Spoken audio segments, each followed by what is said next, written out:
Partie C, particules chargées dans l'atmosphère. Donc c'est aussi un sujet central, c'est PC 2018. C'est vraiment le début du sujet, parce qu'il fallait faire que la mécanique. Après, une semaine, ça partait sur des électromag ou sur des ondes. Alors, établir les équations différentielles vérifiées par la composante Vx, Vy et Vz de la vitesse V de la particule. Que peut-on dire de Vz et de V carré? Alors là, chose surprenante, les trois questions ont été rarement faites en même temps. Donc les deux premières, un peu de soucis, et par contre la dernière, elle posait plus de problèmes. Et quand vous voyez V carré, vous pensez énergie cinétique. Si. Donc effectivement, on peut commencer par là et se souvenir que la force magnétique ne travaille pas.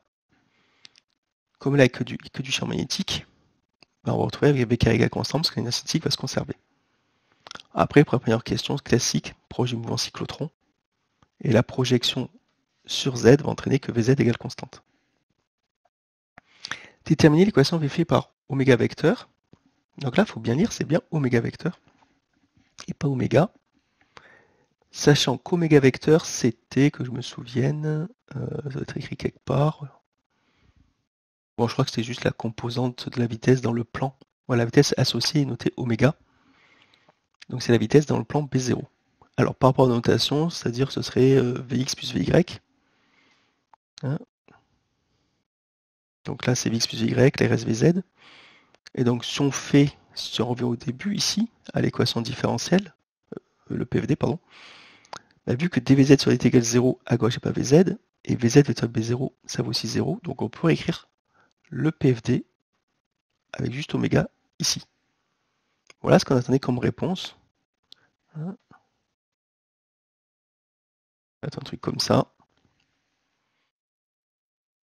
Après, on demande d'introduire ce qu'on appelle la pulsation cyclotron, ici, afin de déterminer le rayon et la vitesse angulaire.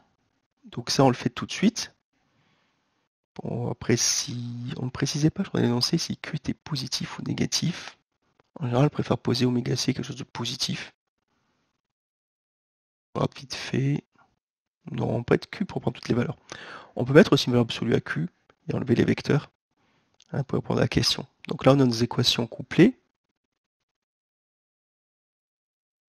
Donc là, j'ai choisi une méthode. On va un petit peu zoomer.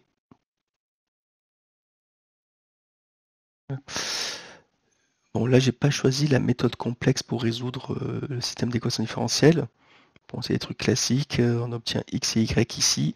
Attention aux constantes d'intégration. Et donc, on obtient une trajectoire circulaire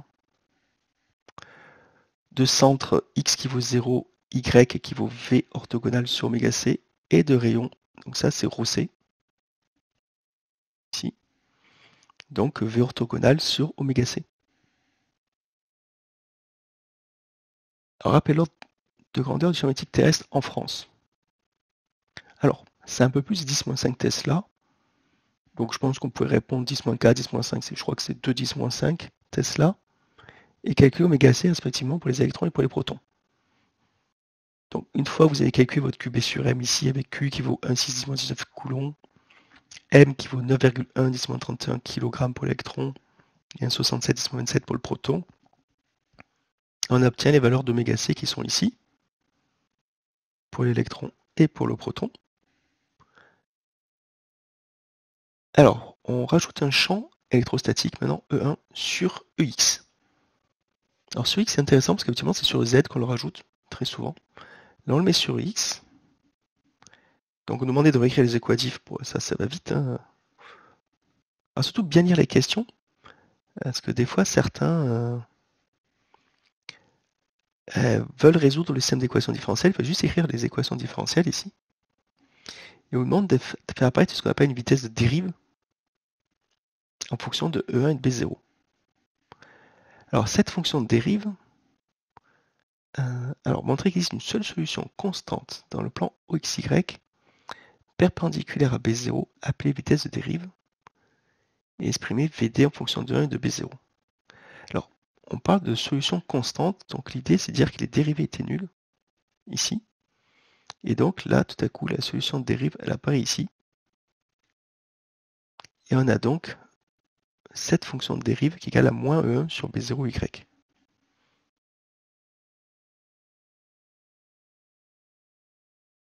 Alors, dernière question. Quelles sont les équations différentielles vérifiées par U? Bah, vous remplacez votre V par U plus VD ici.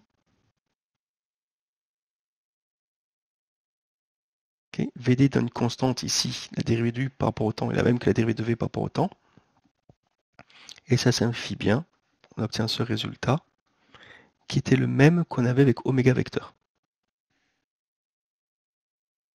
Donc ce type de trajectoire, un mouvement circulaire rajouté d'un mouvement de dérive sur X, sur Y, semble-t-il, pardon, ça s'appelle une cycloïde. Je rappelle une cycloïde, c'est ça. Alors, il y a plusieurs types de cycloïdes. Ne me demandez pas de préciser laquelle c'est. Il y en a des comme ça. Donc on attendait le mot trajectoire cycloïdale ou cycloïde ici, pour cette partie-là. Voilà, on s'arrête là pour la vidéo. À bientôt.